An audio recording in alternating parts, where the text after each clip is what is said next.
the realm of the unreal, in the spirit of the hungry ghosts. What does that even mean? Well, our thoughts are just thoughts. They're not reality. None of us has agency over, quote, the truth. There is no such thing as control. That is an illusion. And hungry ghosts refers to the fact that there is a need, a constant movement that keeps us running, seeking, grasping for something more.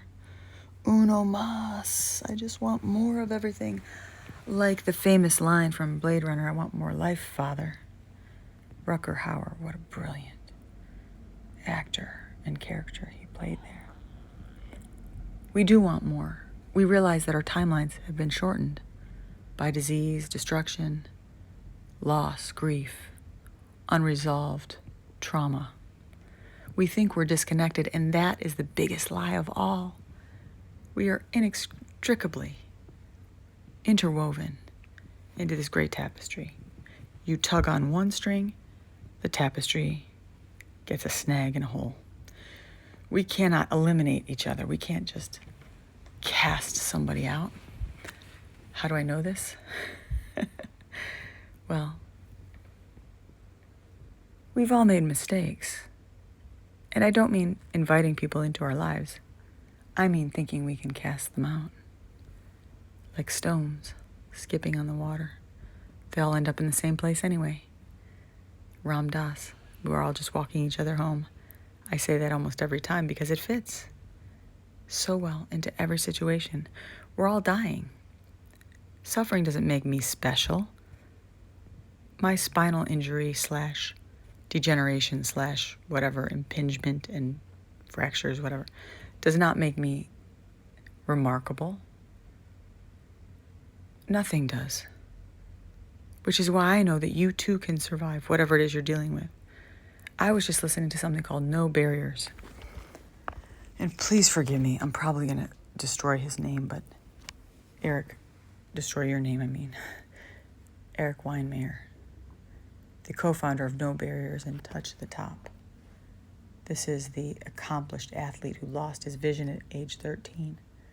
Yet he still managed to climb the world's highest mountain as the first blind person to do so in 2008. He is fascinating. Check out No Barriers if you think that you've got it difficult, if you have impediments to managing or surviving or thriving in this world. Just do yourself a favor, because it will remove any need to be the kind of person that would say, why me? How about this? Let's try this on. Why not me? Why not? Well, I'm not unique. I'm not special. I'm just like you. And you're just like me. Whether you are working in an emergency department as a charge nurse, or whether you are a janitorial engineer, or a plant aficionado, or a maker of knockoff handbags, or whatever it is you do in this life, a massage therapist. I mean, there's so many skills people have. Isn't it fascinating?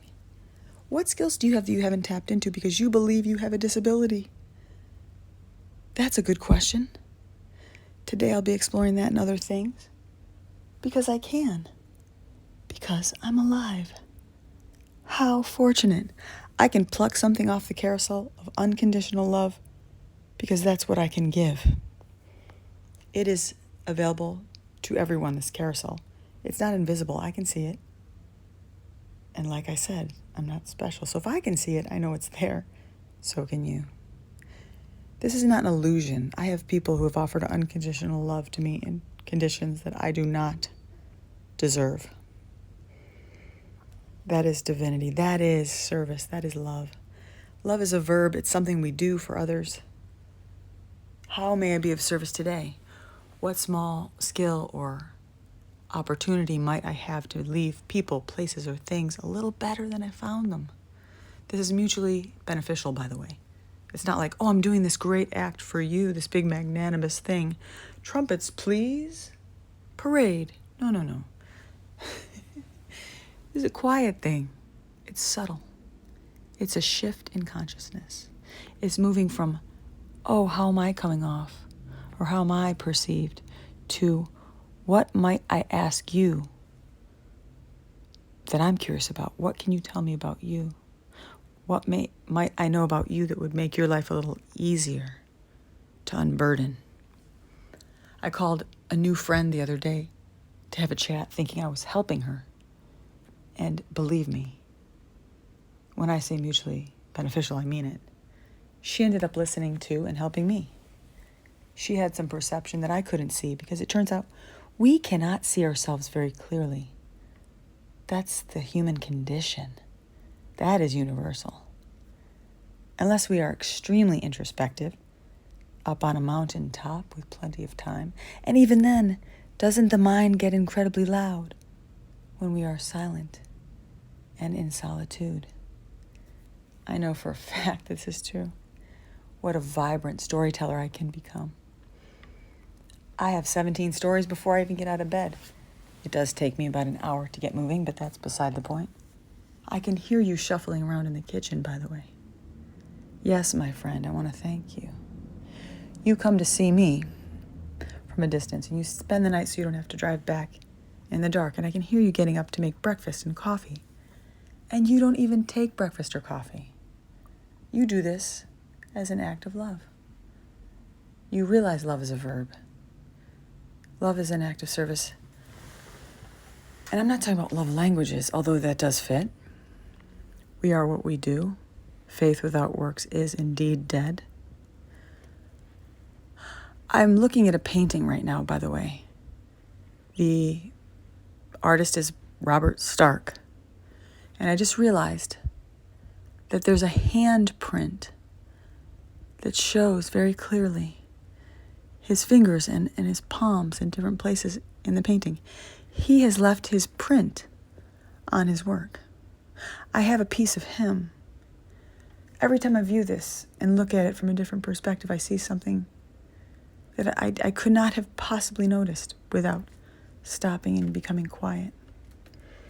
It's important that we do this about everything, because my love for you is how much attention I have in the moment, and I do not have much attention with ADD and anything else going on. Believe me, there are several things pulling at my attention right now.